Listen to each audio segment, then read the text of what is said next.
శ్రీ గురుభ్యో నమః. శ్రీ మహాగణాధిపతయ నమః. గణపతి ఏకవింశతి పత్ర పూజలో 16వది శూర్పకర్ణాయ నమః జాజీపత్రం సమర్పయామి. ఈ జాజీపత్రం అనేటటువంటిది మనం తెలుగులో జాజి, సన్నజాజి మొదలైనటువంటి పేర్లతో పిలుచుకుంటూ ఉంటాం. దీనికి వైజ్ఞానిక నామం జాస్మినం గ్రాండిఫ్లోరియం. జాస్మిన్ అనే పదానికి జాజే కాక మల్లె కూడా ఉంటుంది. ఇది సువాసనలు కలిగించటమే కాదు, నోటి దుర్వాసనని పోగొడుతుందట. ఆరోగ్యాన్ని కలిగించే లక్షణం కలిగి ఉంది. నోటికి రుచిని కలిగిస్తుంది.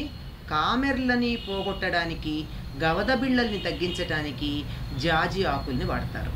ఇక్కడ జాతీపత్రం అనే పదం కూడా ఉంటుంది కొన్ని సందర్భాల్లో. ఈ జాతీపత్రం లేక జాజీపత్రం అన్నది మనం మామూలుగా సన్నజాజి అనుకునేటటువంటి, ఇదిగో ఈ సన్నజాజి మొదలైంది, ఇదే ఈ జాజీపత్రం అంటే. ఇది కాక మనం జాపత్రి, జాజికాయ అని చెప్పి ఔషధాల్లో వాడతాం. ఈ అర్థంలో కూడా ఉంది అని మనకి కొంతమంది చెప్పేది.